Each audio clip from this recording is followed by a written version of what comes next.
セガサターンシロ。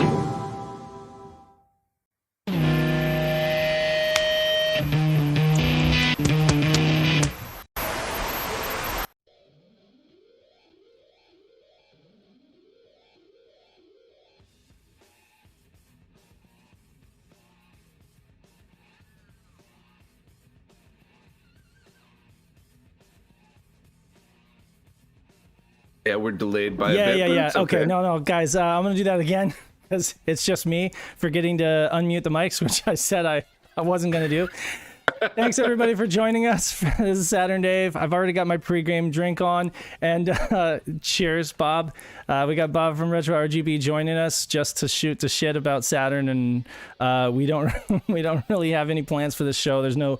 The biggest news right this week is that today is basically like the Super Bowl of the Saturn community, because Sega Extreme is hosting the 27th anniversary Sega Saturn game competition, and of course we've got an Emerald organized by Emerald Nova, of course, and there are several entries to that, and Pat is going to be doing like a 5-hour streamathon this evening, starting at 7 p.m. So yeah, this is kind of like the pregame show. We're just going to talk about Bob's favorite Saturn games or whatever.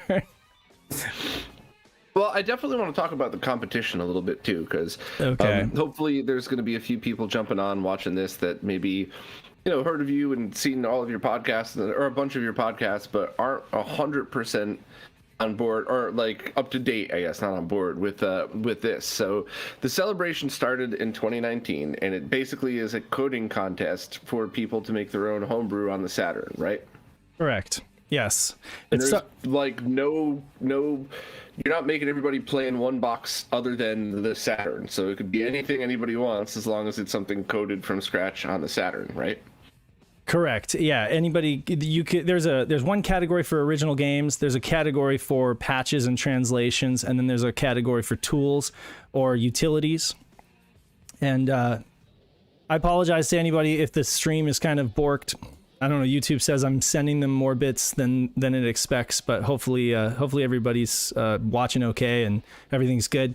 Yeah, so it wouldn't be a SHIRO show without technical difficulties. But anyway, yeah, getting back to what you're saying, it's a contest now that's been going on for this is the third year, and this is the biggest year. And with every year, the community grows and new people come into the scene, and it's just great. It just keeps growing and new projects. It's really fun to see. Yeah, absolutely. I'm just I'm scrolling through the post on RetroRGB that I read it yesterday when it went live, but I'm just kind of going back through it to see and just kind of admire the different submissions and the different stuff that you have on here. It was just it's so impressive what people do with just like just because they feel like it, right? It's like, I'm in the mood to do this, and then somebody says, oh, that's impossible, and they're like, oh, yes. Really? And then here you go. Yeah, it's insane. So several years back, I want to say, I don't even know if it was like 2014, I think, Johannes Fetz, he kind of he developed this engine, this development kit called Joe Engine, and that kind of that kick-started people messing around on the Saturn, writing some C code, using the SGL, kind of getting their hands dirty with either 2D and 3D stuff, And then it just like went from there. Like XL2 downloaded it, messed around with it for a little bit. He had never done like a game like this, but like just started making stuff. And then you had the Sonic demo, Sonic Z Stream. I guess it was like Sonic X Stream, but it was like an ode to that. It was called Sonic Z Stream. He submitted that, and that helped him go from there to get better. And then on that engine, he started messing around with like a first-person shooter thing, and then that turned into Hellslave. And then before you know it, you've got like, Ponut 64 doing like a pony game, running around with like crazy moon physics, moon bounce and all sorts of jumping through rings and stuff like that. And then fast forward to like this past year, we had folks like Danthrax and Greg Lackerware, who just kind of like reached out on our Twitter and were like, oh, we would really be interested in getting involved, doing like a game patch. And then they got started on bulk slashing within 9 months. They were they were off to the races and put out one of the most amazing and ambitious patches that I've ever seen, you know, in Bulk Slash. Yeah. That was really incredible. And, you know, just I'd sort of gotten to know Derek a little bit, Derek Pascarilla. Hopefully I'm saying his name right. My apologies. I'm notorious for getting everyone's name wrong, and probably mine sometimes too, so it's never intentional. I apologize. But yeah, I kind of got to know him over Twitter because he just messaged me one time like, hey, I watch your show and I think you'd be interested in this. And I was like, yes, I am interested in that. And I just kind of been following the work he's passed me. Most of it he's been a part of. Some of it he just kind of passed along like, hey, you know, I'm aware of this going on. You might be interested, and it's kind of cool to see the different stuff people do. But the Bulk Slash thing was just nuts. And I mean, listen, if you have translated a title screen, I am indebted to you, and I thank you for that. But like, so I'm not trying to take away from other people's work, but holy crap, the amount of work that went into that one was nuts. Yeah, it was absolutely cool. Nuts. And you know, you had it's funny, you had some haters who are like the kind of folks who don't like dubs, you know, and they were like, "Oh, you should have just done a translation and let that be that." But I'm sitting here thinking like, well, I've been playing Bulk Slash for years, the Japanese version, and it's totally beatable and enjoyable, right? In Japanese. It wasn't that kind of game that you couldn't play in Japanese. So it's like, if you really want that experience and you want a total weeb out, just play the Japanese version, for goodness sake, you know? Right, it's not like they're taking away the Japanese version. It's just that, you know, I don't know. I immediately stop paying attention to people when they talk like that. Yeah. My favorite was a book aficionado that said, you know, oh, I would never get a Kindle. The whole point of reading is you open the page and you feel the page crinkle. And I kind of teased her about it. It's a friend of mine for a long time. And then I show up at her house one time. I was like, what's that on your kitchen table? No way. And she gets all embarrassed. She's like, you know, it's the coolest thing I've ever bought. I can carry like every book with me, and when I finish one, I immediately start another. I was like, oh, what happened to crinkling the page? And you never owned one. And she's like, shut up. It's so true. I mean, we were talking about this on the interview we did with you. We were talking about like media and how you interact with it. It's nice to, for example, it's nice to have the Mister, you know, it's also nice to have real hardware. It really just kind of depends what your thing is. And you could even do both. Like Pat, he's one of those guys, I know he loves to rock like an iPod with a 60 gig hard, or I don't know how many gigs. He's got like a terabyte on there, actually, now that I remember. It's like and he's got like all this stuff in lossless FLAC, but at the same time he collects vinyl because he likes the ritual of like dropping a needle on a record and collecting the boxes and stuff. So you don't have to limit yourself. You can do both, you know. And I feel like what they did with the Bulk Slash translation was just, I haven't seen that. I have not seen that in any other scene, you know, going that far to that degree. But yeah, it was really great.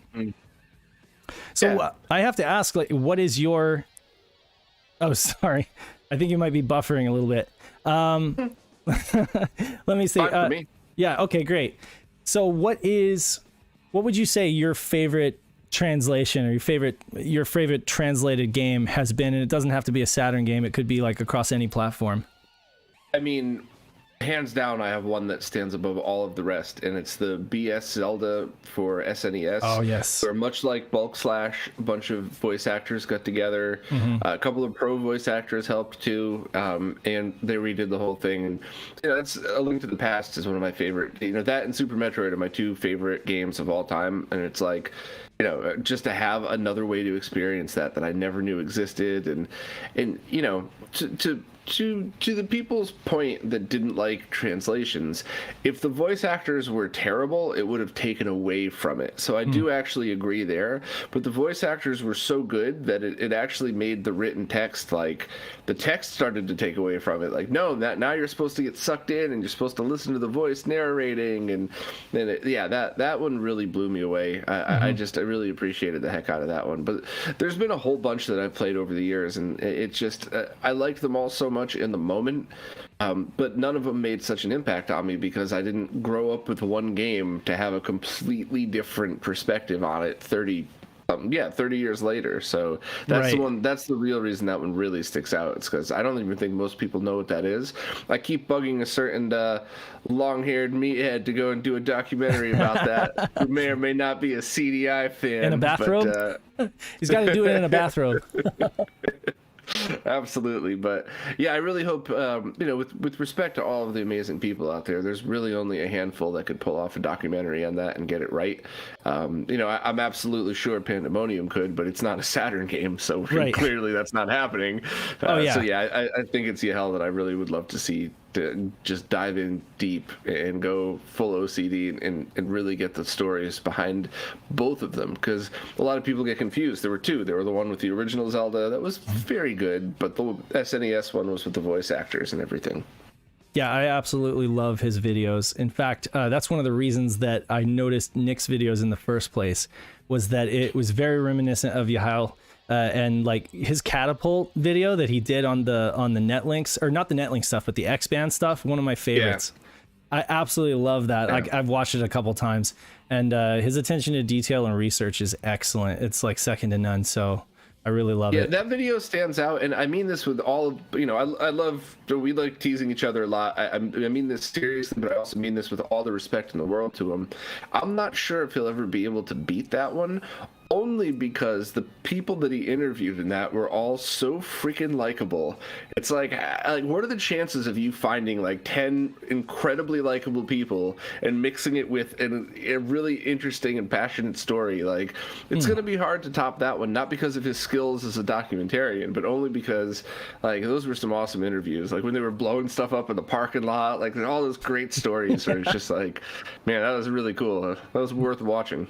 That's part of game history too. It's like the stories that went on during the making of the games is the stuff that like a lot of us would never know about without documentaries like that.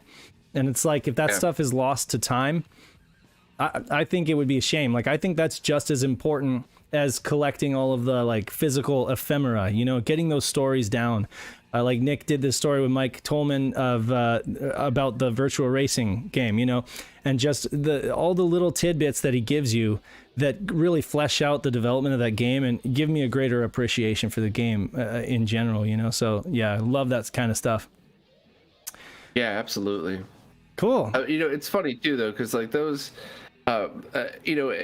the Saturn really also played into my favorite games because, I don't really know which one is my favorite, Zelda or Metroid, Super Metroid or Link to the Past, but some very close seconds are Daytona, Outrun, and Mortal Kombat 1, all arcade versions. So nice. Yeah. Daytona for me was one of those games where it was just like, I don't know why. Maybe what really drew me to it was the 4-player, but like what drew me to it was that. But what kept me coming back and keeps me coming back, obviously, isn't that one memory the first time I saw it.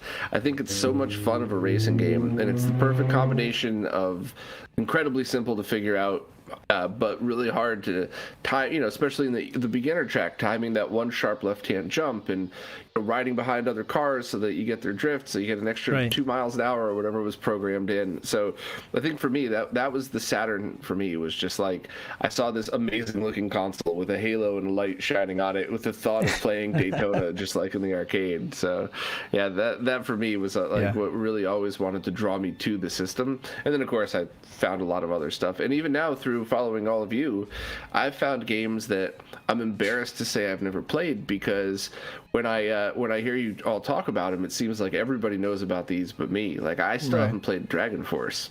How weird is that? Oh, right. Yeah, that's not that weird though, because it's weird, but it's not. The thing is, you can't be heavily invested in every single scene, in every single console.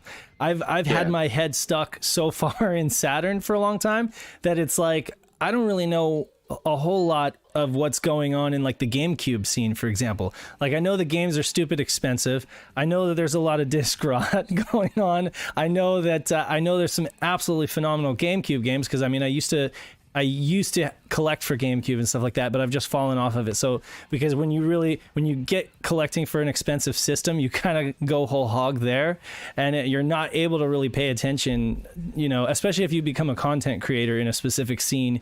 You have to pay attention to what's going on in that scene. So I don't really blame you for that, but You know, Dragonforce is an excellent game that I think a lot of people get scared away from because at the beginning it's very menu driven. And if you just get into those menus and you're just like, okay, so what is this game all about? You're walking on a map, you got all these like domestic affairs and stuff like that. You have to hold court and stuff like that. And, you know, at the beginning, it's kind of, I didn't know what to make of it. And I actually had to watch a tutorial by one of my friends, Chas Picardi, in order to really get into it. And then it was just like, after spending like an hour and like, oh, okay, this is what you're supposed to do. Once you get into the battles and you start seeing all those sprites and stuff, it's a phenomenal game. I definitely, it went from like not on my radar to being like one of my top games for the Saturn, just like that. It's that good. Yeah. But I mean, like, not, you know, I'm not sucking up because I'm here. Everybody who follows my channel knows I could be a bit of an asshole. I'm just being honest in that, like, that's why I'm so grateful for all of you, because I would have never found out about a lot of these games. And even Bulk Slash, like, I admit I had no idea what that game was. And then I saw the translation and I saw the game and I was like, another freaking mech game that you could play with the control. Like, my mind just... So I actually haven't even played it yet because I'm waiting till I'm at a friend's house that has the controller, so we could just sit down and make a thing about it. So, you know, crank up the stereo, you know, hear all the sounds, and I know I've seen the videos and stuff, and I just a lot of, you know, I'm kind of like that with certain things. Like, some games are meant to just be experienced anywhere. Like Tetris, you could do that on your phone, and it's 99% as good as everywhere else. But like stuff like that, like I want to do it on a CRT. I want to do it with some nice speakers. I want to do it with the controller and get the twin stick. I don't always have the opportunity to, but I would love to do that with a friend that loves that stuff as much as me. A friend of mine, Destiny FOMO, I'm sure you guys probably heard of her, but her and her fiance are both big into Saturn. And like, if I lived in the city, like the day that if I still lived in the city, like if I hadn't moved, the day that thing came out, I would have like called up either Beast or Ben and been like, grab your controller. We're going over Destiny to play this shit. Like, nice. It would have been a thing. Like, that would have been just like met up. But that would be a perfect game too for that. Like, it's 1 to 2 hours maybe, you know, depending on your playthrough. And it, like you said, you're a big guitar fan, so you know you'll love like the soundtrack. Just it smacks, and turn it up to 11. You know, crank it up. It sounds great. You know, so yeah, that's definitely a game that would be fun experiencing with friends, and definitely playing with the twin stick. Yeah, thanks to Night of Dragon for patching that support in. Hell yeah. And all those guys for all the work that they did on it. And also Night of Dragon, I mean, Wachenroder, he just dropped that for the competition, you know? And that was that was kind of a brute force thing, because he said it was not an easy, like it was not one of those things where it was just, it's a very painful, slow process, and he had to like build several tools to kind of like automate the process for him, but of like inserting text and then making a bunch of tweaks to it. But I mean, there was a game that a month ago we weren't even talking about, a month or more ago we weren't even thinking that was going to be released, and then here you go, you know. we've got Wachenroder, and he's like made significant progress on it. And then Sam, the SSG, only a couple weeks ago announced that he was doing Gun Griffin 2, and now he's got enough text inserted that he just released an alpha for folks to test. So it's crazy. That's insane. Yeah. So I see the chat. John said we need to have Dragonforce the band play Dragonforce the game. That would be insane. You know, I love Through the Fire and the Flames. That song is, you know, it's gonna be in my top 100 favorite songs of all time. Respectfully, I couldn't get into any other one of their songs. I'm so sorry. But did they get the name from the game? Because that would totally make sense based on their age, and they're obviously huge nerds. Saying that in a nice way, of course, but like, I wonder, is that where they got their name? Are there any Dragonforce fans that know the answer to that? Or? Anybody in the comments? I would assume so. I've kind of always assumed so, but I never knew for sure. You know? Yeah. Names of stuff, you know, they're so freaking important, and I was the worst at that. We wrote 15 songs, most of them with complete lyrics. 3 of them had names, and we didn't have a name for the band yet. We were all just terrible at that. So it's like, I can imagine them just being like, well, what do we call our band? To like, screw it, it's my favorite game. Like, let's play it. Why not? What are you drinking there, by the way? This is a Black Velvet Russian Imperial Stout, and this one's 9% alcohol, and it's very good. I really like this one a lot, but it's not my favorite. But the 9% alcohol thing, I usually like to start with it, and then this has been one of my favorites lately, a Pigtail Porter. And I got a window right here, and these things are the window leaks so bad that the beers are ice cold sitting next to it. So nice. yeah, that's that's the past right. couple of months. It's probably cold where you watched are. my videos, seen me like huddling in a hoodie rather than just my uniform of a black t-shirt. So yeah, it's later where you are. It's only around 3 o'clock for me, so I'm doing I got a 24-ounce Asahi. This is my pregame drink because tonight we're gonna be doing beer with pizza, so I'll probably go heavier tonight. But I love Russian Imperial Porters, like old Rasputin, stuff like that. It's good. The darker the beer, the better. If most people look at it and be like, "Oh my god, I could only have one of those," that's like a meal. That's my beer. That's your right beer. there. Okay, yeah. Yeah.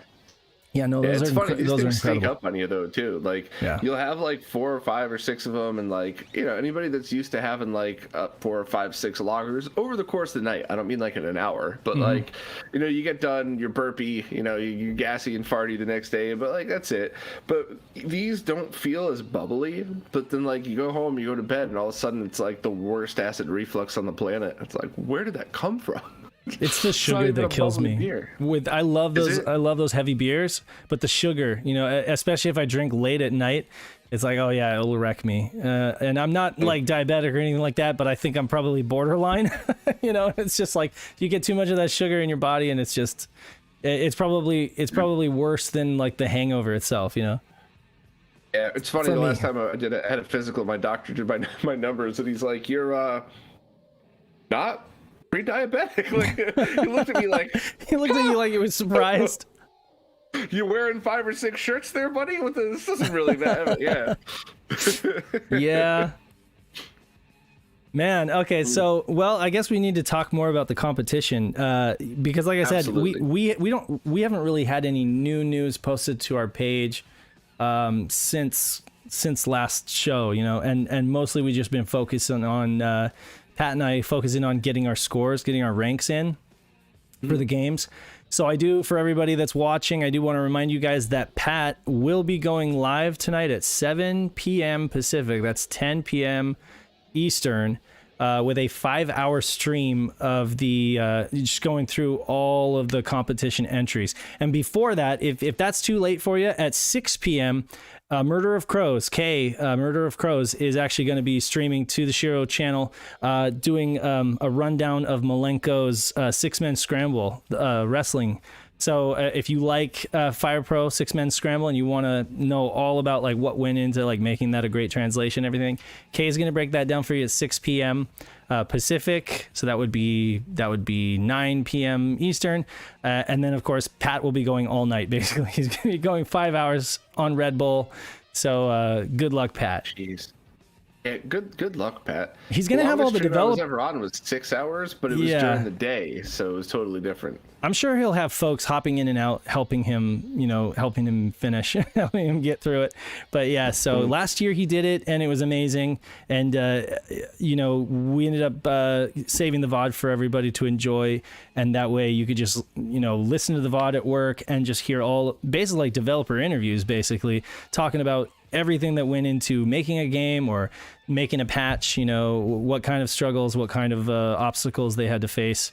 And it's very interesting. So we've had quite a few excellent contest entries, like Cube Cat. Have you seen that one, Cube Cat? I'm scrolling through them now. Balloonatics gets my vote for best name. Oh, Balloonatics. I feel like that's a 90s ska band on acid or something. That's that's perfect. But yeah, that's Slinga, and he does like, it's interesting. Last year he did Flicky's Flock, which was like a Flappy Bird kind of clone, but like with 12-player multiplayer. Like like you'd get 2 multi-taps. Wow. Yeah, and and everybody's tapping, right? And so this year he kind of topped that with this balloon fight kind of game, but with 12-player multiplayer. It's crazy, so that's kind of like his angle at it is like make like the most over the top multiplayer game on Saturn, What was the other game you just mentioned before? Yeah, I'm sorry. So Cube Cat by Seven Shades. There's a polygonal platformer, which you didn't get very many of those on the Saturn. And Okay. it's super chibi, super cute, very, very bright and bold color palette, very tight controls, very good. You're just batting like this ball of yarn around, and you have to like bat it onto like different platforms, different island platforms, and you're doing a lot of jumping. You're doing a lot of he added strafing to it. It's just really, really solid game design, and it kind of came out of nowhere last year. Like nobody saw it coming, and then he's just improved upon it in many, many ways. And then of course you had Blue Skies this year, which was like a Pilot Wings type game from Team Starlane, and that's Xenos Interactive and also Emerald Nova doing a lot of the coding on that.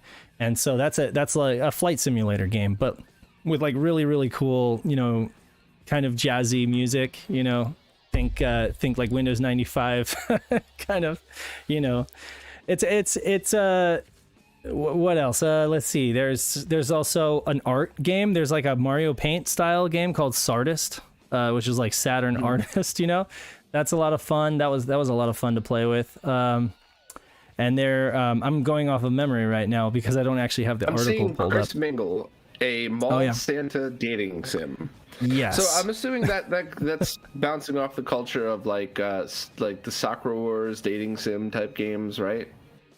Yes. So yeah, visual novel is what this is, and I mean I don't know exactly what kind of mechanics might be built into it. I think at this point it's more or less of a visual novel, but but again, like this was an entry that came out last year, and I think only a little bit has been done to it since then. So I think he's been really busy, but yeah, I'm interested in seeing what happens next. It's definitely one of those ones that has kind of become a meme among the community. We're all like, definitely gotta find out what happens with Mall Santa. But yeah, I mean, again, like all that of style these of game is still kind of fascinating to me because the only ones like that I got as a kid are like Rise of the Dragon for Sega CD, and then on Xbox there was Indigo Prophecy, and I really enjoyed both of those a lot. So I never did it from the perspective of like a dating sim type of thing, and I part of me, because I've remember ignorance is it's not a good thing, but it's a relevant excuse and stuff like this. Exactly. But like my initial thought of that's like kind of gives me the creeps, and I'm sure it's one of those things where as soon as I started playing it, I'd be like, oh, I completely get it now, never mind. But I'm just like, it's one of those things that's so foreign to me. I just have to approach it with a completely open mind and kind of go from there. But like, absolutely, a dating sim, is your goal to just get as many chicks as possible? Like I don't, I don't get it yet. So yeah, I don't know. But I'm not mocking it. I'm mocking me, just for the record there. Yeah. So. There were actually a couple other Neuromage Studio or Sensagolo is the guy who uploaded both Lighthouse of Sao Bento do Oeste. I can't pronounce it, but it's like a murder mystery, kind of like you're a gumshoe detective. You go to this small town, you have to kind of like talk to people and reveal the mystery of why this person went missing. And he put out another one, which is a demo called Red Moon Lost Days, which again is another like visual novel type, visual adventure novel, I'd say. But yeah, similar, but more fleshed out, stories. And they're both, I believe, using Joe Engine. So yeah, Joe Engine has helped a lot of folks like get up and running with Saturn development. And for anybody who happens to just be jumping on and unfamiliar, could you just give like the 1 minute thing of what Joe Engine is? So yeah, Johannes Fetz is the namesake. So Johannes Fetz developed basically like a software development kit for Saturn, so that you could, and a bunch of resources and even like a template game, that kind of would get you up and running, and kind of show you how to write graphics to the screen and how to put in some simple C code and get stuff up and running. And you can get really, really in depth with it, or you can make something really, really simple. But I mean, basically it's what a lot of folks have cut their teeth on in terms of Saturn development, including XL2, who's completely moved away from it and written his own renderer to drive his graphics, and now he's got like all these weird techniques that he's using in order to get like RTX style, I mean, so impressive. Yeah, it's so very impressive. Without any deadlines, without any, buddy breathing down his neck and saying, "Oh, we got to ship this game." He's had the time to really like go well beyond what development teams were really able to do back then. So it's really insane to see that happen. And I think it's great because in the Dreamcast homebrew scene, it took a decade or so for us to start. I don't know, maybe that's too much, but it took a really long time for us to start seeing 3D games. We saw a lot of 2D shooters and stuff, on Dreamcast, but it was like, I'm surprised that it took people that long to like really dip their toe into like 3D development on Dreamcast. And now, of course, it's happening a lot more, but yeah, so with the Saturn, the scene hasn't really been that active for that long, and we've already got a bunch of 3D stuff going on Saturn. So I guess maybe people want a challenge because they've heard like how challenging it is to develop for Saturn, Mm-hmm. Yeah. Yeah, I don't know. I just have so much respect and admiration for people that do that because I'm not smart enough to. So I am smart enough to burn an ISO and play the game after you finish it, though. So Exactly. I enjoy all of those things. Yeah. But, yeah. I'm scrolling through here. It looks like there's a pony puzzler as well. Oh yeah. So I believe that's kind of an in joke. Basically, they took all of the pony memes that were posted to the Discord, to the developer Discord, like over the course of the past year, and he was like, okay, I'll just make like a 15 tile game of all those. And I believe it's not safe for work, or at least there's a few images that are not safe for work. But I'm sure it's not.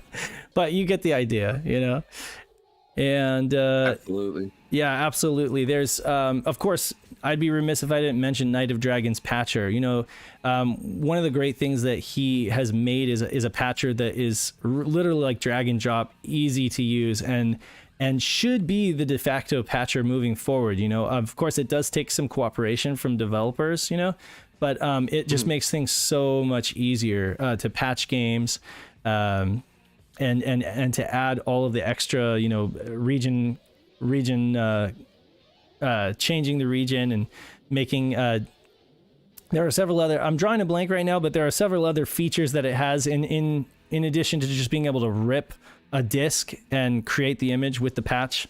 So if you want to go that way and you have like a legitimate disk, you can just pop it into your PC and rip it and patch it at the same time, and it's just very, very easy.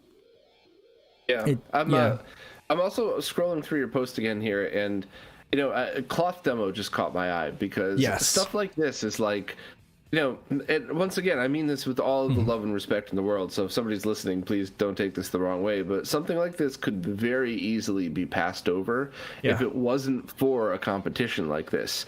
Because if you didn't realize what this is accomplishing, you might just think, oh, neat, they did a cloth and a 3D renderer. But when you go in and you actually, anybody that's ever tried to develop on a console or has friends who have developed on a console starts to understand like wow, that's not normal, and that's not something that people would normally just jump in and do. So I'm so cool to see competitions like this that be able to hype that stuff up and just give it some cool recognition, kind of like Demo Scene with the music and video stuff that started. I think it started on the Commodore 64. Everybody in Europe's going to be like, F you, it's not. But the Amiga probably Commodore, started Amiga. Yeah, the Amiga demo scene was amazing, and that was a hotbed for like just messing around with that Motorola processor and just making it do all sorts of crazy stuff. And actually, you're right, Ray, we call him Ray or Rayme. He did the cloth demo. He also did the one right under it, Sky Blaster, which was like their proper game release. Which is like an endless shooter. And then if you scroll all the way down to the tools, they also released the the model converter, Saturn 3D model converter. So it's like folks can import a model from like 3D Studio Max or something like that and convert it to Saturn, or go from Blender. It's got plugins to support import and export of additional formats. So it's going to be a huge resource for the community to be able to like use that to import 3D models into their games and stuff like that. So absolutely. Yeah. So I was really, really impressed with their stuff. The Saturn save converter is also something that gets me excited because it's like you have no idea. Like, once again, respectfully, that Saturn save converter is completely useless to you until the day you need it, and then you go, holy crap, it exists. This is the coolest thing in the world. I'm so glad somebody did it. Yes. And, I bothered my friends Risha and Super G to make me one for Sega Genesis to go between Mister and EverDrive and Mega SD or something like that. So yeah, that's one of those things where it's like, oh neat, there's a converter, but when you need it, that is a game changer. It's like, absolutely. So I get to start the game here, finish it here, or I can grab footage from this, but even though I'm playing it on that, like, yeah, that's props to everybody who works on stuff like that, because it seems so minor until you really, really need it. But absolutely. Super Ray must be a CDI fan, because the shape of the craft looks kind of like either, depending on how you want to look at it, you could say it looks like a Romulan warship, or it looks like the one of the enemies in the missile scene of Thunder in Paradise. I did not even notice that. I wouldn't have unless I see what you mean by the Romulan ship, though. Yeah, that's funny. Also, Pona released. They released Pwn Sound. I think I'm saying that right. Pony Sound or Pona Sound, which was a sound driver that basically went open source, and they gave to the community to use in their releases. And I know XL2 is using it in his game, and it's obviously being used in. It's being used in the Pony game, but I believe it's being used in a few others, and I'm drawing a blank on what those are. But still, it has better performance than the ones that came in the development kit that Sega released. So it's just let's see. It also adds in the timing of PCM and ADX streams. It just does a bunch of other stuff that the Saturn couldn't originally do with the drivers provided. So that's great. It's great to have tools like that. And, absolutely. I believe if it's French, it's Poney Sound. Oh, the Poney only reason Sound. I would even know that is because a good friend of mine, Renee from DB Electronics, likes Has to the brutally little- beat me over the head if I don't put the tilde over his name when I'm spelling it in chat or something like that. Got it. Poney Sound. Correct me if I'm wrong, though, everybody in the chat. I just I don't know. Yeah. So very cool. And I'm heavily involved with MD4E testing, not so much on their Discord, just because respectfully I just have so few minutes to spare, so I don't chat as much as I'd like to. But testing audio equipment and testing, like, I've been focused on finding the equipment that we could all use to test consoles like the Saturn, in order to make sure that emulation is accurate, Mr. cores are accurate, because the audio in all of these is really important, and I took it for granted for so long. I mean, I had no idea how bad some of the audio emulation, or in some of the system on a chips, like these junky things. I had no idea how bad the audio was on them until I got back in the game and started messing with it. And I didn't, very ignorantly didn't know at first why people were complaining. And I'm like, so the audio is off 5%. Who cares? Right. No, it was off by a lot. Yeah. So I've been helping on the hardware side of things, because that's what I'm good at, and trying to determine what's good for doing the analysis. It's given me a new appreciation for all of the sound chips, as well as people like Remute, who make albums on the different consoles and stuff like that. Like, I've gotten a completely new appreciation for how sound is created on all of these consoles, and the unique things that make them different. And it's so easy to be like, oh, well, Saturn's got CD audio, so it's just CD audio, right? And people forget that the chips that are in there also have the CD audio is the soundtrack. It's not the effects, and it's not a lot of the other things involved in it. So. Right. Yeah. I mean, a lot of Saturn games do use Redbook audio. But then Bulk Slash, for example, is a great example of a game that uses some CD audio, for the beginning, but then it uses a lot of chip tunes for the rest of the game. So yeah, and to a really good effect too. Oh, and Ray says that he used the Pone sound in Sky Blaster, so that's the one that I was thinking of. I remember reading that, and I was like, okay, that's awesome to see Pone sound work its way into more games. So yeah, but yeah, absolutely. Let me see here. Oh, and I absolutely agree with you about, poor emulation of Genesis. It's been really hard to get an accurate emulation of Genesis sound. Also, each console sounds different technically. So it's like what's your target for perfect emulation, not right? even each console. Yeah, it like comes each down revision. to the motherboard revision. Yes. Pat just joked about CDX, and that's another funny thing is the audio coming out of the headphone port of the CDX is way different than the audio that's coming out of the AV port. And even things like when you plug in your Sega CD, the audio coming out of the RCA jacks is different. When I say different, it's the exact same as getting it from the multi-out, but it's a different filtering or lack of filtering on there. So yeah, the Genesis is a mess when it comes to audio, an absolute mess. So but Artemio Verbena has helped us out with an audio tool for that, right? Yes, our Lord and Savior Artemio has created MD4A. That's right. There's a group of amazing people who have jumped on that Discord and who have helped out. I talked to Tian Fong pretty much every day for the past couple of years. So sorry, T. and Bernie's awesome as well. And the three of us tackle a lot of the hardware equipment side, just because I have access to a bunch of it. And with an IT background and a hardware analysis background, it's it's so much quicker for me to do that stuff than somebody who's super passionate and super smart, but where do I start? I already have a lot of how to get from point A to point D, and then I could start MD4A after that. So yeah, it's an awesome group of people, and they're making such a big difference. And it's also the look on people's faces when we talk about audio stuff. And I'm like, actually, we ran an MD4A analysis on your whatever, and it did very good, but here's what we found. And they're like, did what? What are you talking? And then I show them the graphs, and they're like, immediately feel about this big, and I'm like, no, it's a compliment. It's a compliment. But most people don't even know you have anybody has the ability to do these things, and that's all because of the Fourier stuff and Artemio porting it and writing the software to make it used not just for video games. We test everything on that now. All of my audio equipment, HDMI splitters. Yeah. Wow. I love the fact that he's not saying that there's one correct way to, because it's really subjective. It's like if you grew up playing, Model 2 Genesis, and that was your memory, it was a specific revision, right? And that was your memory of how a Genesis should sound, right? That's what you're going to try to go after. That's the sound you're going to try to chase, And so his tool is really meant to help folks find that perfect sound that they want.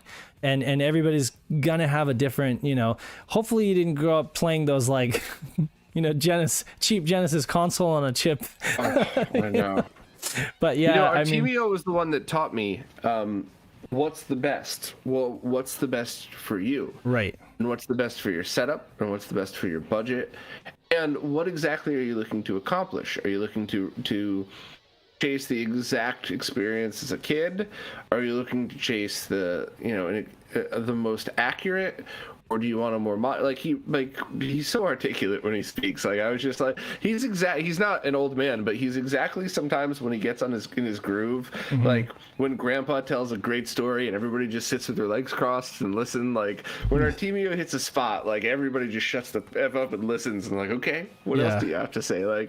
And he really he so graciously kind of taught me that, and it completely changed how I approach everything in RetroRGB. So not just audio, but even what's the best way to play Super Nintendo? And I used to be well, you have to get this hardware and that hardware, and you don't need it, but if you want the best, this is. And now I take a step back and I'm let me think, what would Artemio do? And I kind of approach it from that perspective, and well, what's your goal? What are you looking at? So he's kind of an inspiration to many people in the scene. So it's cool that he's part of so many different projects. You hear his name dropped everywhere in the gaming scene. It's very cool. It's been the effect of his work has been far reaching, and the fact that he's got that tool on so many different consoles, I think the first time I used it was on the Wii, to be honest with you, because I was doing like a lot of 480p stuff, you know, and I was you know, working with PC CRT monitors, you know, with the 31 kilohertz and stuff like that. So I was using that to help like dial in my linearity and geometry and stuff on those things. But yeah, it's just crazy because I really can't wait for the Saturn one to be complete, you know, but hopefully that'll come around, you know, but I know that that's not been one of the easy ones, you know. Yeah. You know what's funny? I learned about Artemio and I discovered the 240p test suite because when RetroRGB was still a Google Doc that I was working on, I had this brilliant idea that, like, okay, I want calibration and test patterns so that I can figure out things like basic geometry and basic color calibration. And I remember that Sega CD plays CDRs and it had CD plus graphic discs back in the day, which even in the 90s, they were kind of like, but maybe I could utilize that to take test patterns and put those on a disc. So I started Googling ways to do that, and I got really excited when I started to get clues, and then it led me to the 240p test suite, and half of me was like, oh, wow, wait, no, this isn't just test patterns, this is everything. So that's actually how I learned about them, was trying to do it myself and realizing somebody just already did it way better. Nice. Yes, you know, Saturn has a CD plus graphics support as well, and my friend Peter, SHIRO Peter, you know, he loves he has a couple of CD plus graphics discs that he's popped in the Saturn. I'm like, man, this is a very underutilized mode. There was not a whole lot, except for, you know, of course, like karaoke discs and stuff like that, I believe. But yeah, no, that's cool. So, I agree with Knight, who says karaoke. Can you think of any CD plus G disc worth listening to and watching? No, are you going to tell me the answer? No, I was hoping you would tell me the answer. No, I don't. I'm not familiar with any. No, and I think the only one. I think Disney releases like their music with CD plus G, and it's not. It's like, you know, music with lyrics. So I guess it is a karaoke disc, but they're more like they just have like different graphic screens, and then it plays the music. So it's like the soundtrack with the lyrics showing up on the screen. And I think that's what Peter was showing me an example of, like Frozen playing on the Saturn with the graphics. But I was gonna say that's kind of neat. It's kind of neat. I was gonna agree with Night of Dragon that the Model 1 through the audio jack or bust.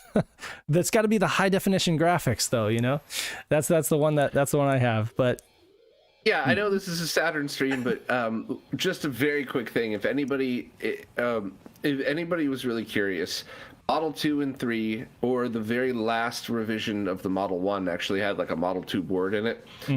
Those all really need some kind of bypass to get good audio. Unless you're really longing for that tinny, shitty sound you heard as a kid if you had a Model 2. Yeah. But the Model 2 audio is excellent, and some models are good, but you really have to hunt them down, whereas with a bypass, including the Genesis 3, is excellent.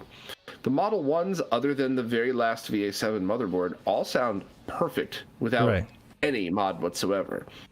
The only reason that I ever suggest people, if they want to mod it, because I love original consoles exactly as they are, but if you want to go down the crazy route of modding it, I do suggest doing the full thing, because you have to remember, you're not going to really get better audio out of a Model 1, but now you don't have to put it onto the headphone jack. Now, if your headphone jack is old, usually whenever you bump it, you get that weird static, and you know, and you're talking about 30 plus year components that are being replaced by brand new surface mount components.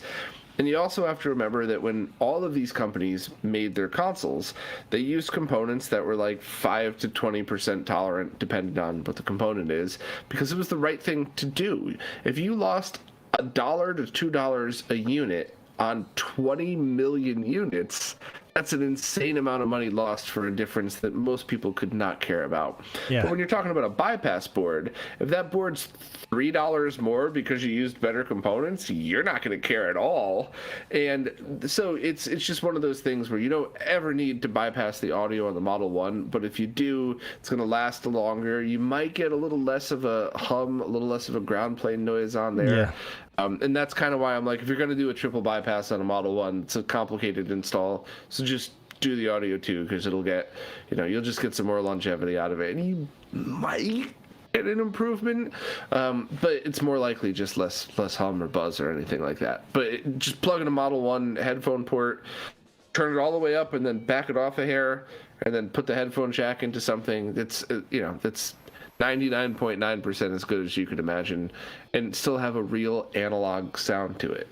So, cool. If you're a fan of that, if you like a crystal clear sound, get one of the FPGA solutions, or really good emulation like BlastM. Just not like at games. That was horrible. Yeah, no, that was Matt, the creator of Tanglewood, created just a little thing where if you plug in Tanglewood into one of those at games consoles, like the writing is all red on the title screen, just to warn you, like, this is going to be terrible. This is going to be terrible. Oh my god, that is great. I did not know that. That's funny. Yeah, those at game systems, and like all of the, no offense, Chinese clone knockoffs, like all those like cheap Genesis on a chip systems are just like terrible. Yeah, so that's actually something I'm going to be doing a video on soon, because this one in particular is not trash. It's not good. Right. It's not good. It's somewhere in between. Yeah. Trash. Yeah. But a lot of them, like if you bought them and you're still within the return period to Amazon, you should bring it back. Like it's there. Some of them are just awful. Like the Hyperkin first edition ones. I haven't tested them in 3 years, but those were just, the best example I can give is if it wasn't an entertainment product. If it was a toaster, they would be forced to be recalled because you'd have half cold toast and half burnt to a crisp. It would just, they just don't work right at all. So yeah. Cool. Well, let's see. My non-high definition Model 1 is the only one with good sound and headphones jack. It is pretty clean, surprisingly. So do you basically tell people to get the high definition version because then it's going to be, for a fact that it's going to be an early revision motherboard? Is that kind of the thinking? What I usually say is, if you're chasing nostalgia in any way, get the one that you had when you were a kid and go from there. And if you plug in your cartridge and you play and you like it, you've won. Period. Don't listen to anybody else. If you like it, you've won. Original hardware, of course, not the at games bullshit. But if you grew up with that, I'm so sorry. But if you don't have a nostalgic connection to it, I normally get the one that says high definition graphics because you have the original audio chip. The sound will almost always be good, but the video is always off on those, and that's kind of the other problem. So it's really just what you're chasing, because if you're going for audio, Model 1s are awesome, but if you're going for video, a lot of the Model 2s and the Model 3s look excellent. In fact, the audio is even excellent on Model 3s, but it's mono. So if that doesn't matter to you, then beautiful. Buy a Model 3, you're good to go. If stereo audio is a big deal to you, which, some games really doesn't make a difference, others it definitely does, but, that's, you triple bypass a Model 3, now you have yourself a pretty damn amazing mini little Genesis thing, so. Absolutely. What's your, I'm going to ask, Shadow Mass asks a question, but hold on a second. Real quick, what is your favorite Genesis soundtrack? I'm just curious. Do you have one? So I didn't grow up with Streets of Rage. I played it a couple times at friends' houses, but it's such an awesome soundtrack. I really like it. Yeah. Sonic. I think the Sonic ones, all of them are the ones that I like whenever I'm testing a game, especially like Green Hill Zone, just because that's been my go-to testing for years now. So I try to do the same thing over and over so that I could always pick out the same stuff. But so for testing, it's Green Hill Zone. But for like an example of what an amazing Genesis soundtrack would be like, I'd probably have to say Streets of Rage 1 or 2. Oh yeah, Like, do you play those in your car ever? Are you like a super nerd for like chiptune music where you could like bump it in your car? So I absolutely play remutes music. Yeah. But I have spent 12 hours a day for the past like 10 years doing work on game console stuff. So it's probably not. If I listen to music, it's going to be metal, and it's stuff that I like to play on guitar. Now, I actually love all kinds of music, so it's not uncommon for me at all to get like to listen to a K-pop song and then listen to Cannibal Corpse and then listen to like like Lady Gaga or Kesha and then go into In Flames or something like that. So, right. but yeah, it's I love games, but it's such a huge and all-encompassing part of my life that I try to step away from it whenever I'm not in the midst of it. So. Makes sense. So Shadow Mask asked, what model Saturns do you use or prefer? Oh man, I was hoping to duck that question. Not because of Shadow Mask. I like Shadow Mask, but I always get hate for this, and my opinion is based on a lot of testing. Okay. Generally speaking, if you go to a store and you buy a Model 1 or a Model 2 Saturn, you're going to get slightly sharper output out of a Model 1. And people hate me for saying that because just like Model Genesis,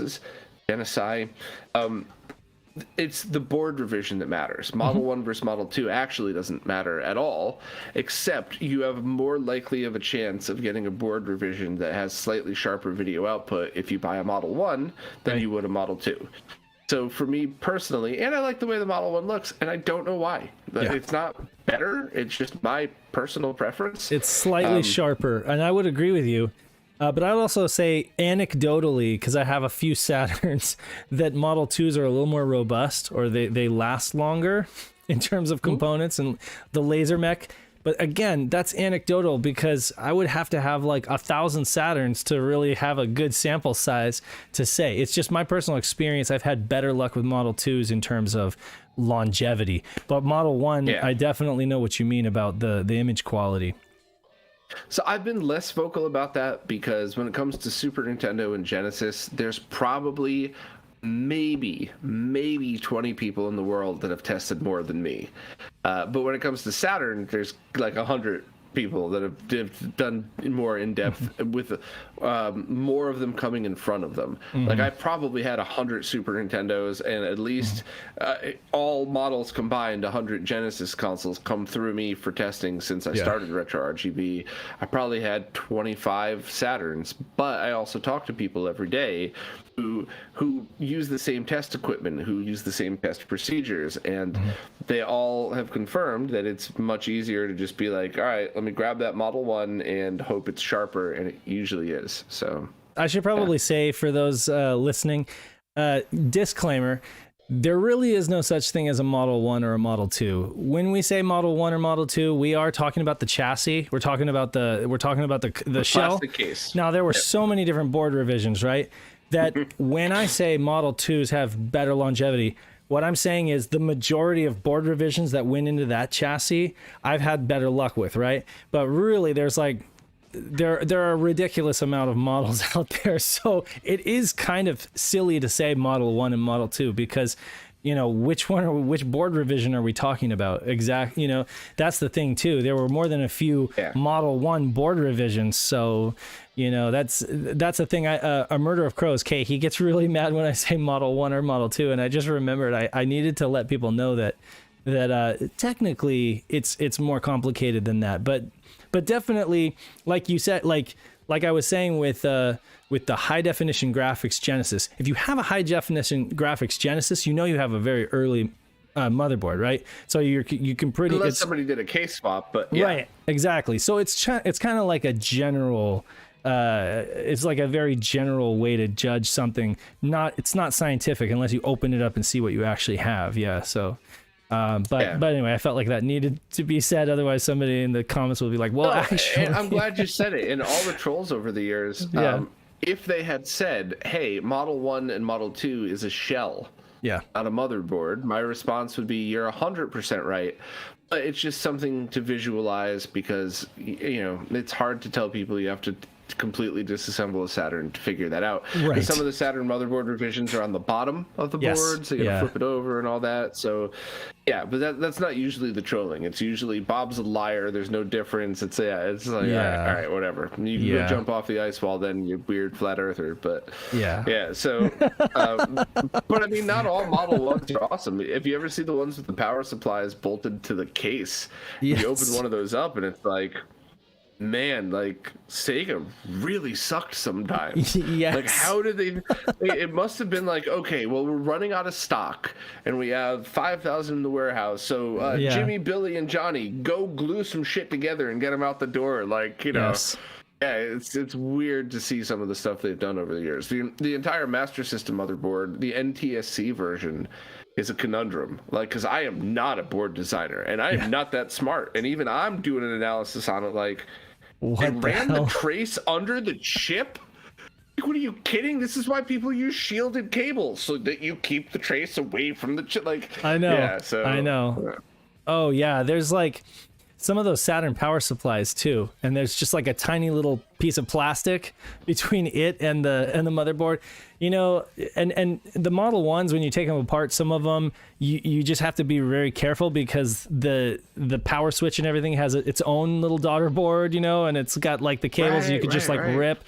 You know, I do appreciate how much they were able to streamline things and really not just cut costs, but also make it a much more elegant design.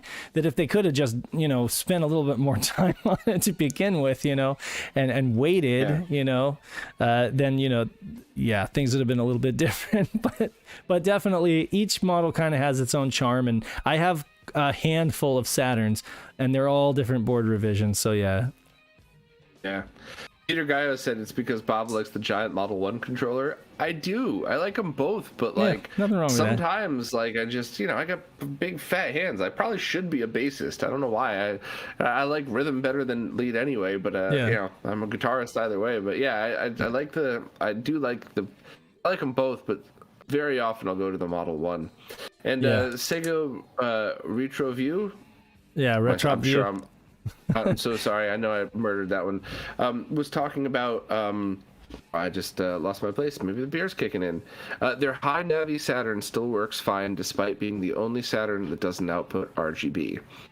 So, two things. You can pretty easily add RGB back to it, and it's fully reversible. So there's no cutting. There's no there's not even cutting of traces.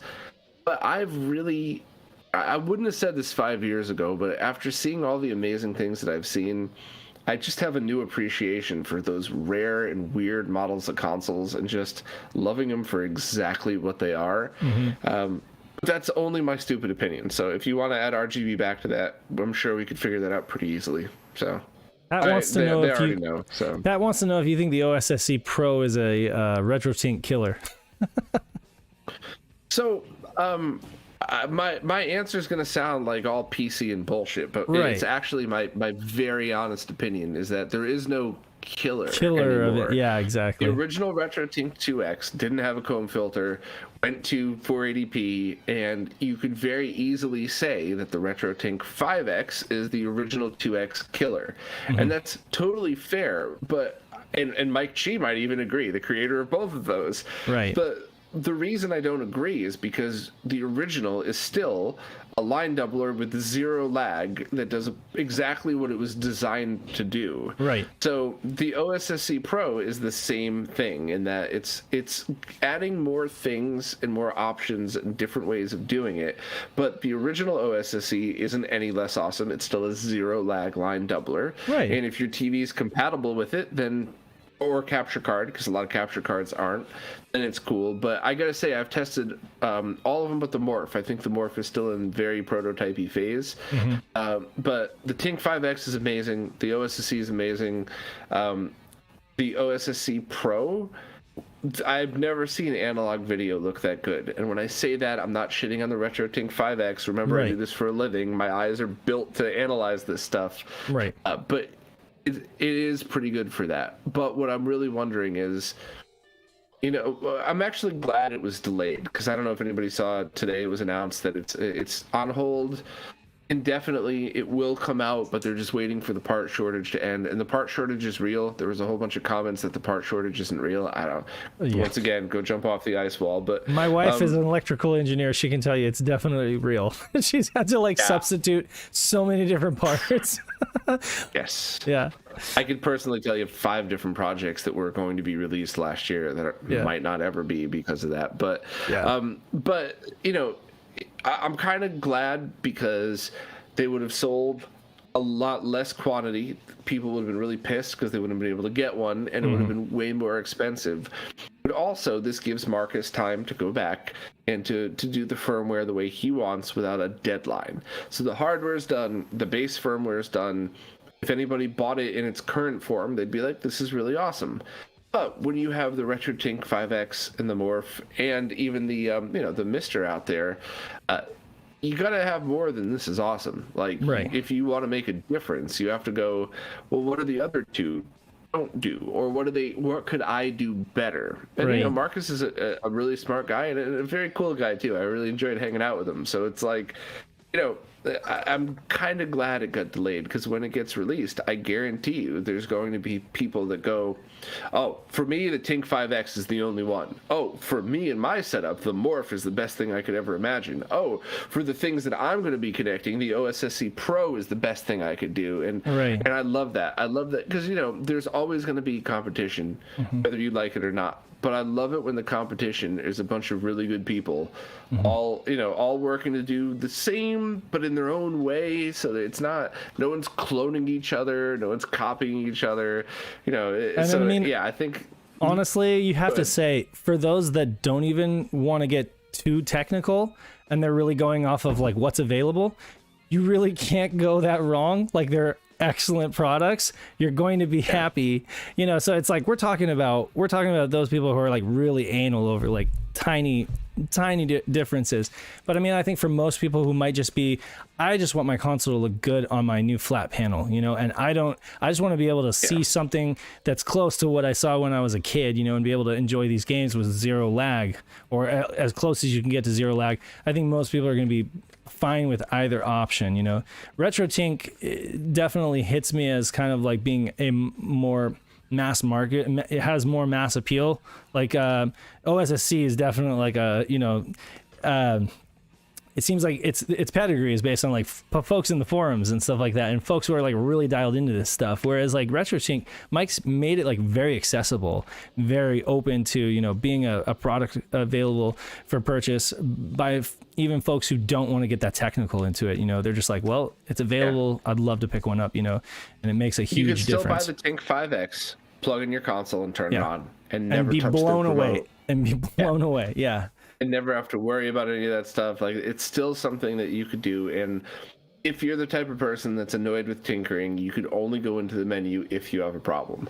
So like, if you got Genesis, Super Nintendo, Saturn, Dreamcast, you don't even touch the remote. If you have Neo Geo and something gets weird, or Master System, you can go in and you know, look up the fix and implement the fix, which is not a RetroTink problem. It's a Master System and a Neo Geo problem. So you don't need to touch the remote. And I think Pixel FX is trying to go down the road of it'll auto detect everything, so you don't even need to do that, which might be neat. But you know, I do.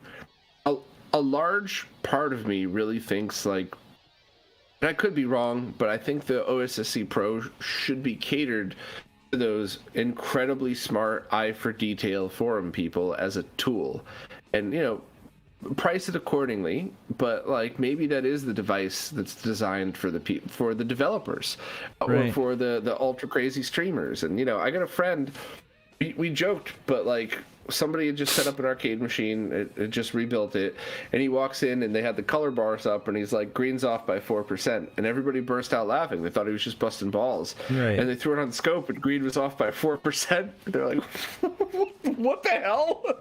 So we call him the human scope, and he's a human scope. Well, I mean, I guess if you look at that shit that much, you know, then you probably, I mean, but yeah, it's like to most lay people, okay, you're going to be happy with a PVM, right?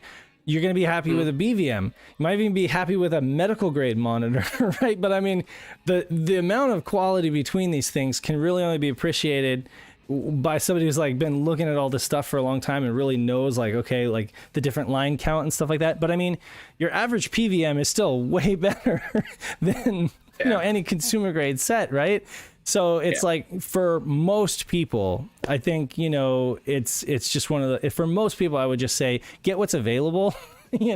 But I mean, for people who really want to go get something that's reference grade, and that's the thing, I think a lot of us are kind of geeks and we want to get to that, perfect holy grail reference grade, and like you said, like something you use on your test bench should be able to, look at things very, very closely.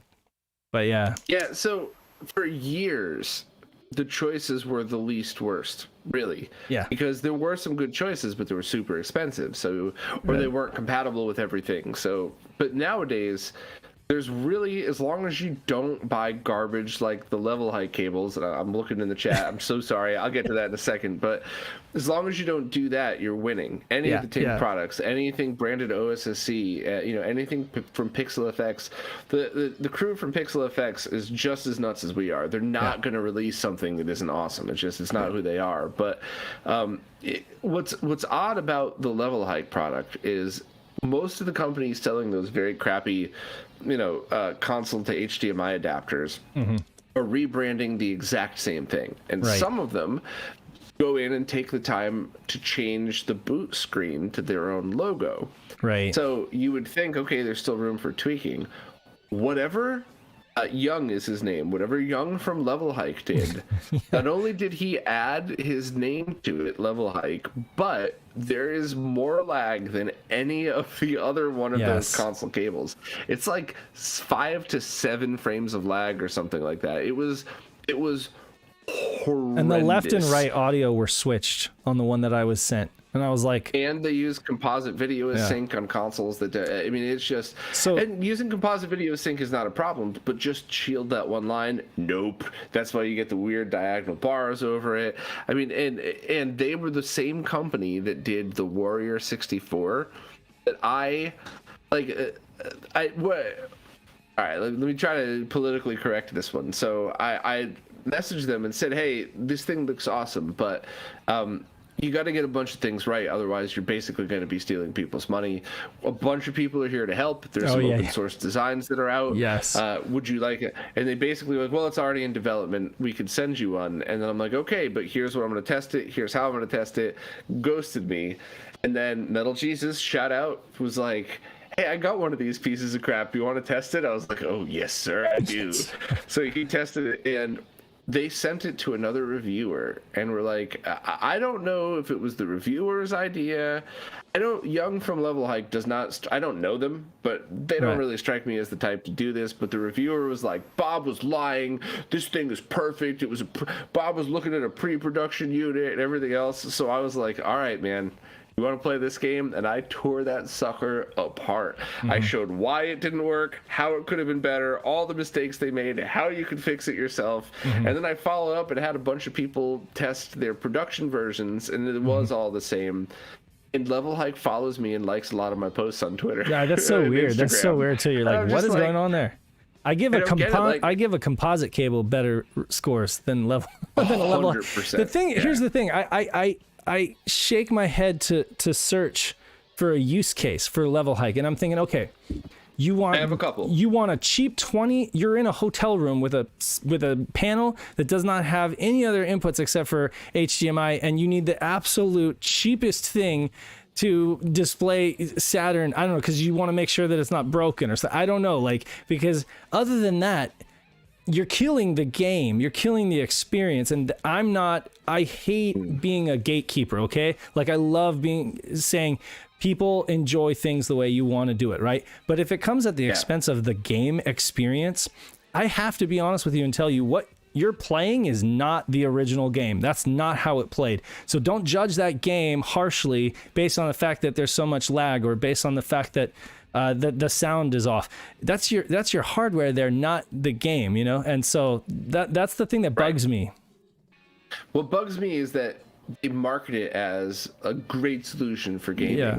We got Night of Dragon in here saying they need it as a cheap second device for their TV that does pop display to play 2 Saturns. Great. Right, because if your favorite games right. are, excuse me, if your favorite games are digital novels or turn-by-turn RPGs, Right. it's not going to be as, you know, you're going to get some interference on the screen and your audio might be reversed, but lag never matters with those games. Right. So absolutely, if you're on a budget, that's great. Or if you're somebody like the person in the chat that probably ended up with, when they said total noob over here, so I'm not going to call them out because I don't want to embarrass them. That's not the goal of this. But like, if you're getting started and you know, hey, I'm on a budget, I just want to be playing on my TV now. Yeah. They're great. The only problem I have is that they're marketed as the solution. And when you go into a mom and pop store and they're like, hey, this thing sucks, but it's super cheap. Some customers will be like, oh, well, yeah, I'll try it and see. And others will be like, you're lying to sell a more expensive thing, well, whatever. And some will listen. But the bottom line is, if you're talking to somebody and there's that human interaction, it's like, okay, I get home, the games all suck. And it's like, you know, I played these. They didn't all suck. There's no way they all sucked. And then you go back to the game store and you're like, I think you were right.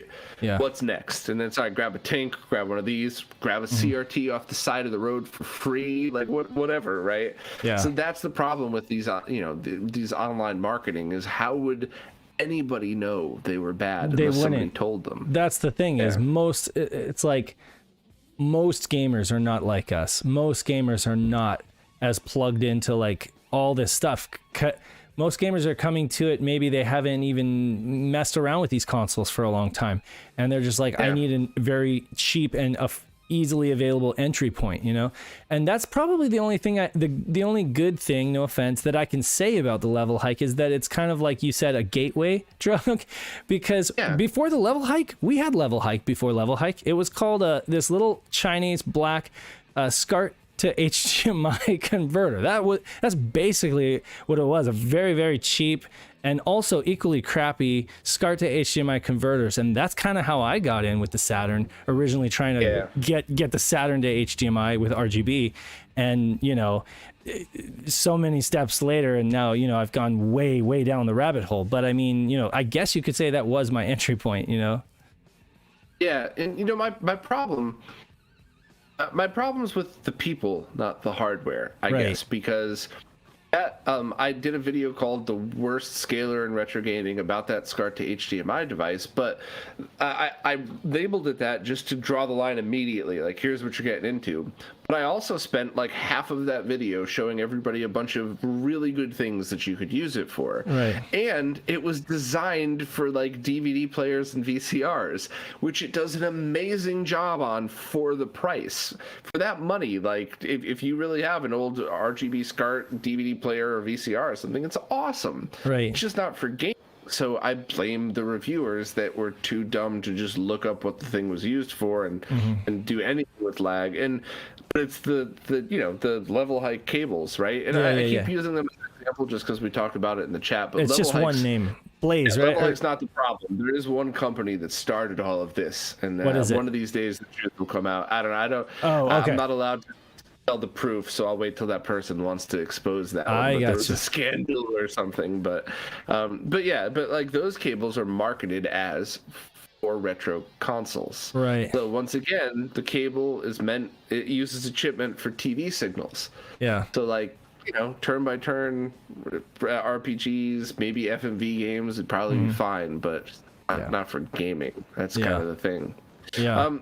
Somebody's talking about the Rad 2X. Yeah. So the only two negative things is they're impossible to get because part shortage, everything else. But and they only go to 480p. But one of the really awesome things is I know so many people with badass setups, like BVMs that are calibrated and OSSCs that are dialed in to like the sub-pixel of everything, that bought a Rad 2X for every single console because sometimes they just need to bring their console to a friend's house, right? And they'd rather use it in only 480p with zero lag and one plug to plug in and nothing else. So I try to always be clear that like the Rad 2Xs, depending on how you look at them, are either absolutely amazing and everything you can ask for, or like it could be better. But you got to put that into context, right? Plugging just a plug and play solution with zero lag, that processes the imaging correctly is amazing. It's just not as sharp. So. It's kind of like looking at, it's kind of like scrolling Stone Age Gamer and looking at Crick's carts, you know? And I'm just like, well, these are all amazing, but like, do I spend $80 or do I spend $300? You know? Like, I mean, there are different levels of awesome, you know? And I mean, like, the Rad 2X actually works really great for a bunch of people, you know? Yeah. Oh, yeah. Yeah, the Crix carts are cool too, because it's like, do you already have a Sega CD? Do you really just want to use the discs you own? Get an X5. They're freaking cheap and awesome. And then right in the middle, Yeah, do you want everything? Get the X7 or the Terra Onion one is good too. And you know, they each have the thing that's like a little bit better than the other for certain things. And the only one for me personally, and you know, I don't want to offend the N64 community, but the more expensive one just doesn't make sense unless you're a hardcore N64 fan. Yeah, because it doesn't really give that much of a difference. Kind of a placebo if you don't use it. It's just kind of like a, you know, you feel like you got the best one, but then it's going to be superseded anyway. So, you know, you might as well just get the one that is right down the middle, and it makes the most sense for most people, you know. But yeah, like you said, if you are an Uber 64 fan, then you just go whole hog, because that's the one you're going to get anyway. But yeah, I know I'm the guy like kind of like sitting there trying to make a decision between like middle of the road and like just going all out, because I don't want it to be, you know, I want it to be future proof, you know. Right. Funny, Danthrax. Sorry, Danthrax. Gonna call you out on this one. Hooked up via composite directly to their 58-inch 4K TV. So here's the problem. Every single flat panel TV I've ever measured has like 5 times the lag from the analog inputs. And, you know, maybe sometimes it's 3 times the lag, but whatever else. And it doesn't make sense, because analog to digital converters should be 0 lag. But if you take a TV and you put composite video 240p into the composite jack, most of them are over 100 milliseconds of lag. In game mode, of course, all processing turned off. Take that same 240p signal, and you even put it through like a Tink in pass-through mode. So it's in HDMI, but it's still 240p. It's like 18 milliseconds lag. Perfectly reasonable, totally good gaming experience. So you might want to buy anything on the market. Anything on the market to get that lag down. I know. Yeah, because you want to, you really want to process it before it even hits your panel at all. I mean, once again, if you're playing turn-by-turn RPGs, or if you're doing those awesome visual novels, then what I just said is useless. But if you're playing anything where the button that you press has very importance to what's going on screen, that don't do that. I know Danthrax is not teasing you, Danthrax. I'm a fan of the stuff that you work on. I'm just trying to help you out, man. This is you know, I'm in the trenches with this stuff, trying to help people dig themselves out of it. There's different kinds of fans, though, for sure. It's like there's us that like you know, Wait, hold on. Dantrix, they're feeling attacked. They do own several CRTs. They're just not in their living room. All right, well then you've won. That's how you do it when you're in your living room. So sorry, Dantrax. Continue, dude. Sorry. Well, no, I was just saying, like, I know that there are those who we stress over every little pixel, every little frame of lag, and then there's other folks that are just like really couldn't care less, because they're just more about like the development side of things, and it's like all they care about is like working with some graphics library or something like that, you know. And it's like they think of the actual console and the TV as more of like a burden, or like I have to, you know, because they're mostly like working on an emulator, you know, and then it's like, okay, I actually have to like build this and put it on this console to make sure it actually works on the darn console, you know. So you know, it's just funny how people think of things differently, and there's a lot of different types of gamers out there. So I do recognize that there are those who just like go straight composite into their LCD and just say, you know, whatever. But yeah, like Bob said, you could almost get anything and it would be better than that, you know.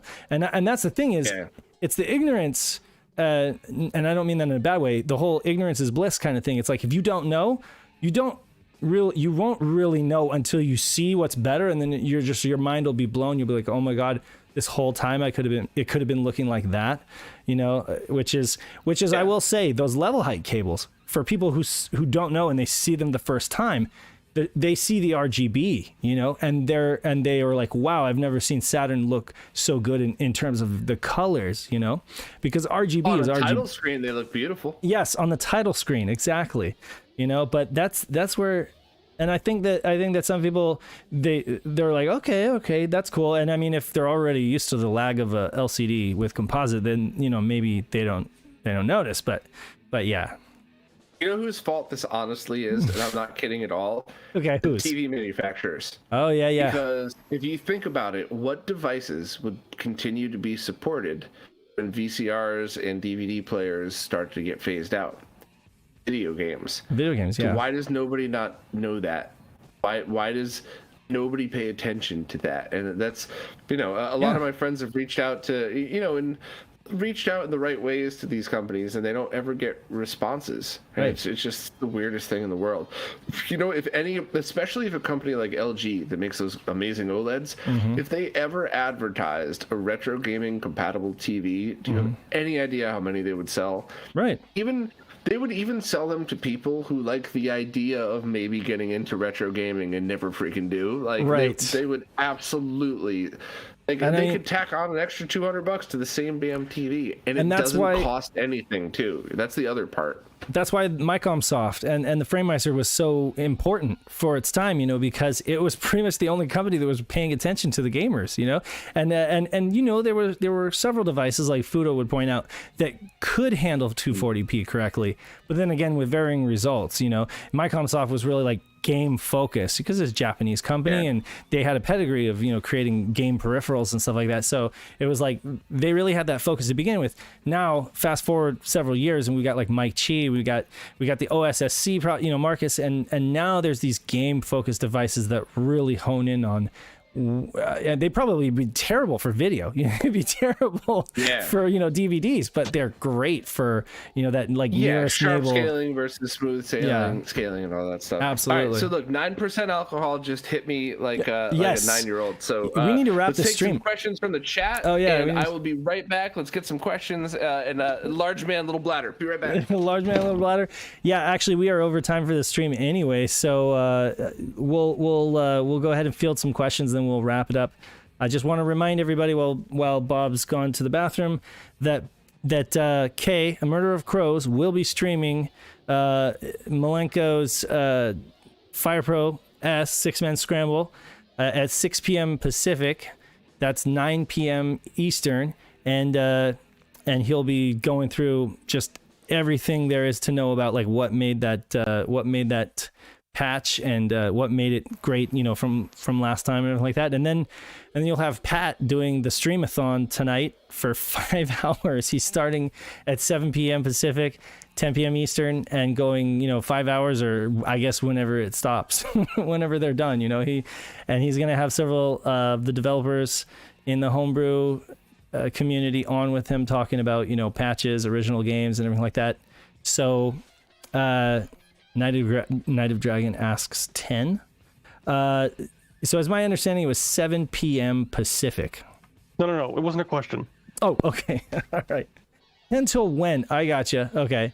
That wasn't a question. That was 10 till when? Who knows? I don't know.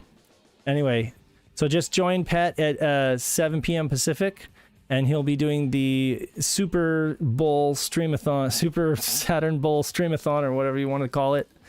And I'm sure that I'm going to probably be listening to the VOD on that because I'm probably going to be, you know, asleep during most of it.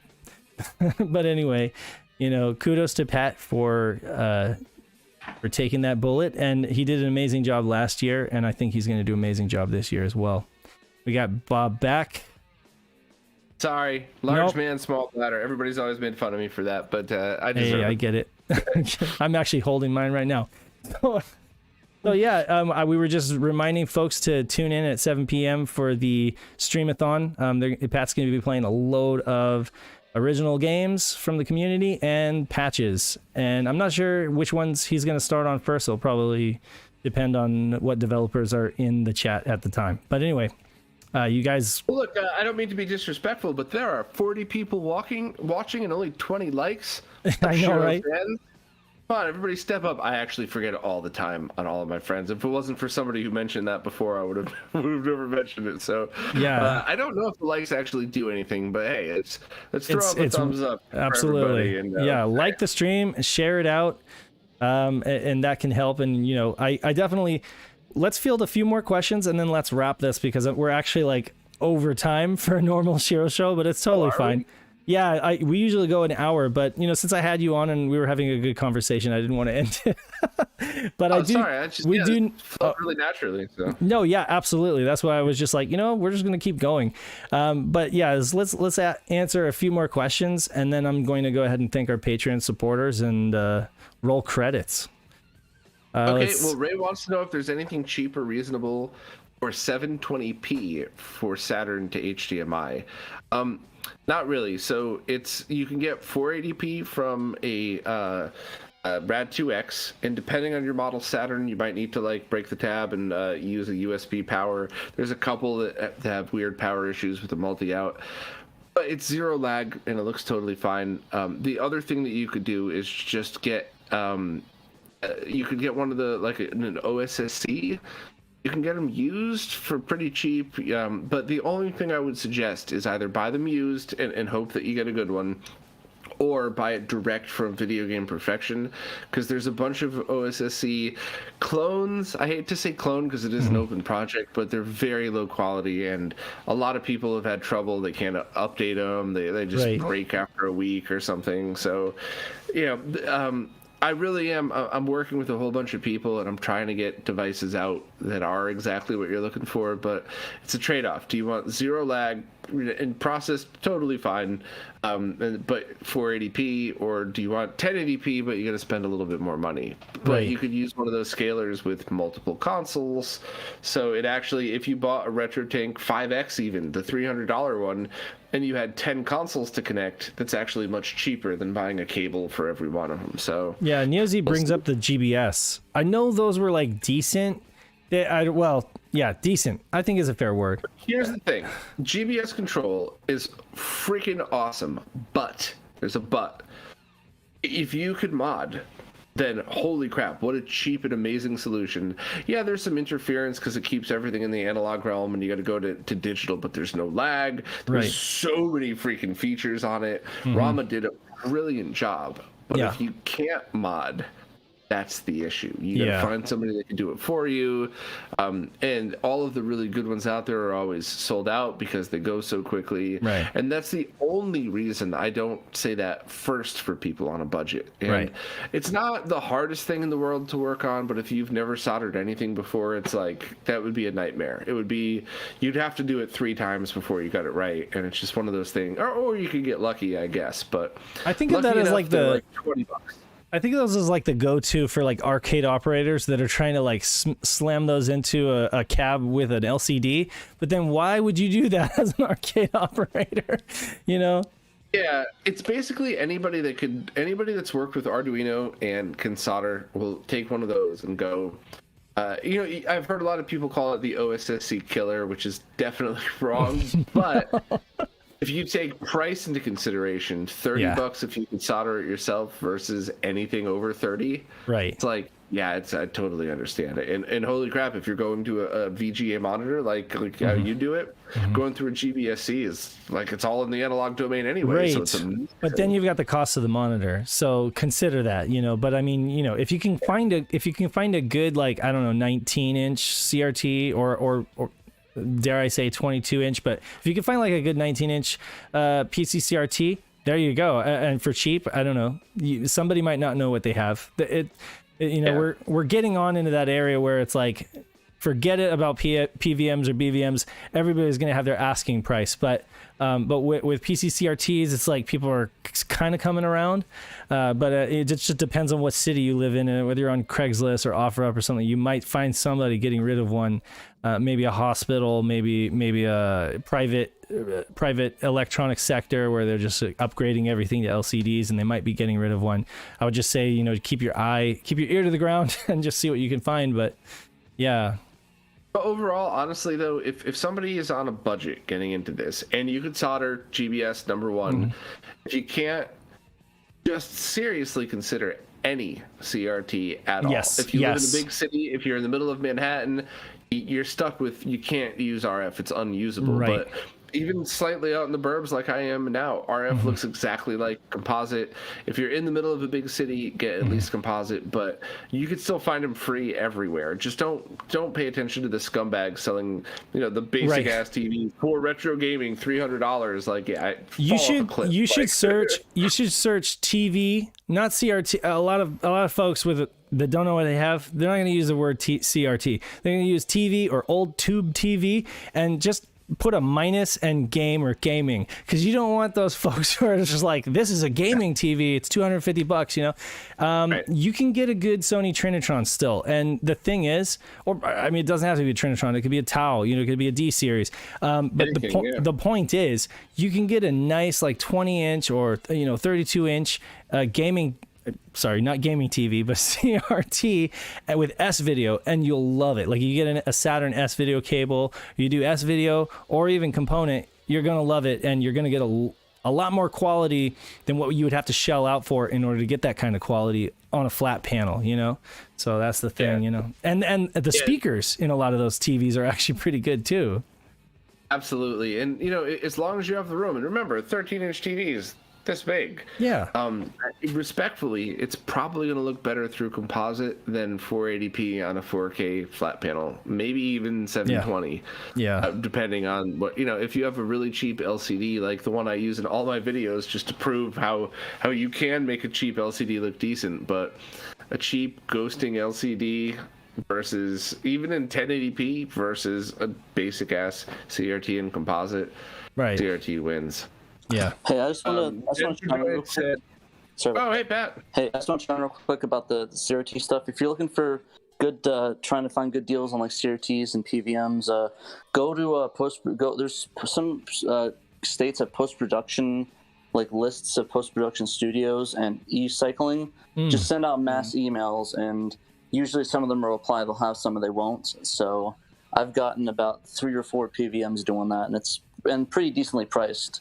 Nice. For what the going rate is, so I would highly recommend that. I just wanted to chime in real quick. I'm gonna go back to producing real quick.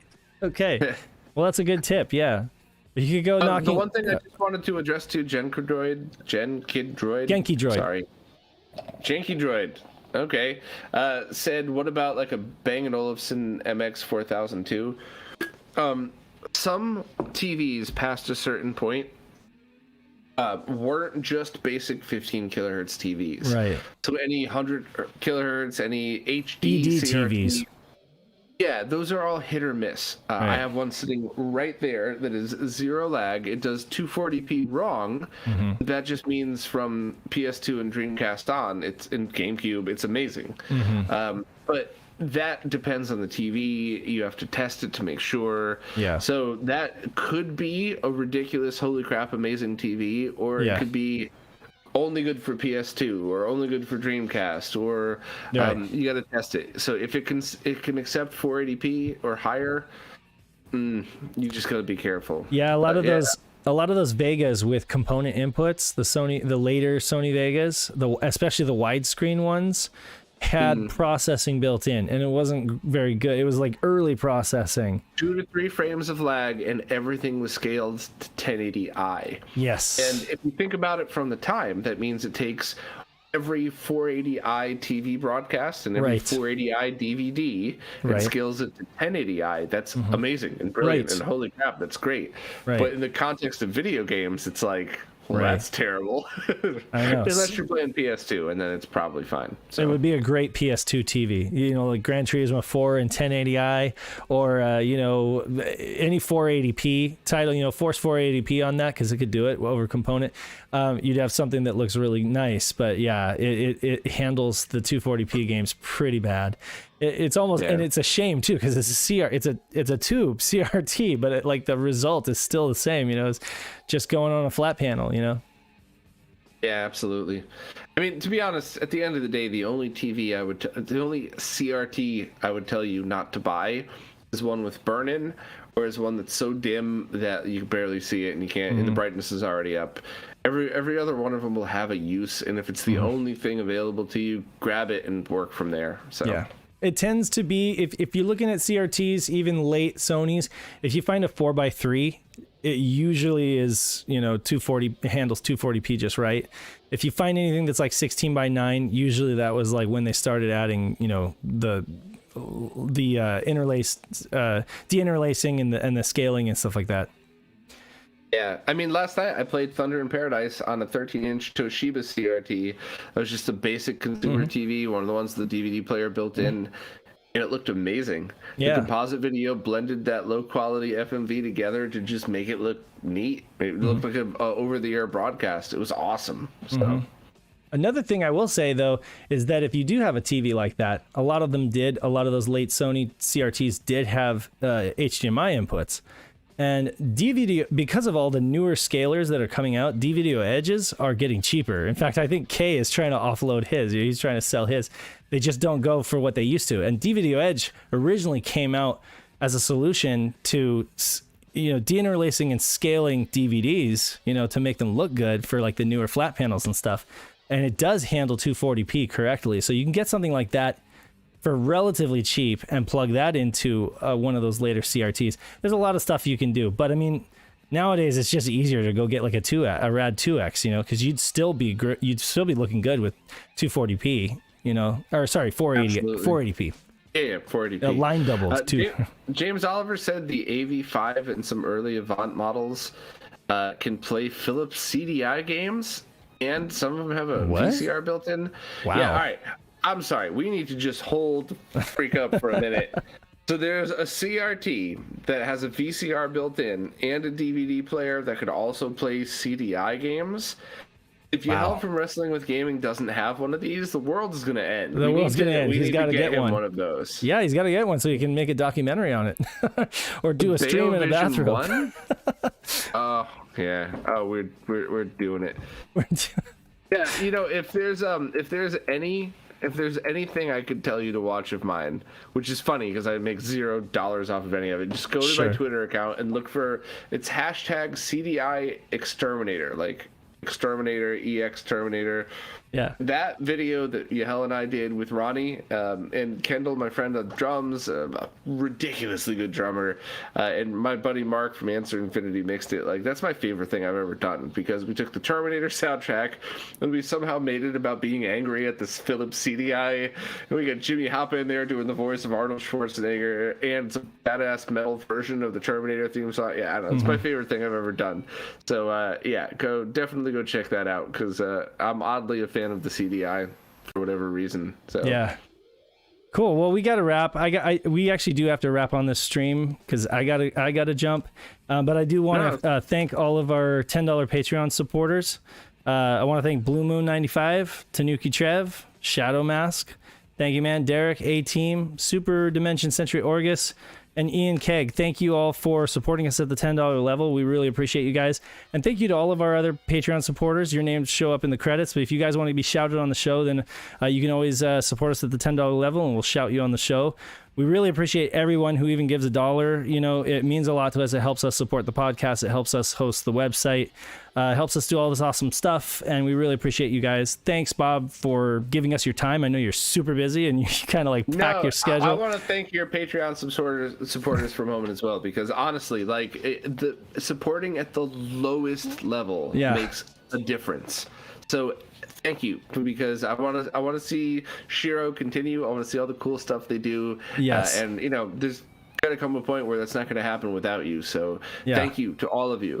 Thank you for enabling these wonderful people to make Saturn content that I'm going to enjoy and love and hopefully be a part of sometime. So thank you for having me on. Thank you to the Patreon supporters for allowing me to be on here at all. And Pat, good luck, man. That's a long stream in the middle of the night. Good luck to you. I'll tune in a couple of times and see how you're doing. Yeah, same. And as Bob said, thank you to all of our supporters. If you can't support, that's totally fine. Join our Discord, just engage in the community, contribute in the discussion. And you can always go to threadless.segasaturnshiro.com and support us by buying a shirt or a hoodie. You can share the stream. That's a huge way to support us. Share it with your friends, family, people on Facebook, people on Twitter. It all helps. Share the Patreon link. Yes. If you're not in a position to support, just tweet out, yell out if you see somebody with a Sega Saturn in their hands, be like, do you support Sega Saturn Shiro on Patreon? Like, telling your friends is almost as important as supporting itself. So if you're not in a position, you get it, but like, tell your friends. Absolutely. And until next time, it's just Saturn Dave and Bob from RetroRGB reminding you that you must play Sega Saturn, and peace out.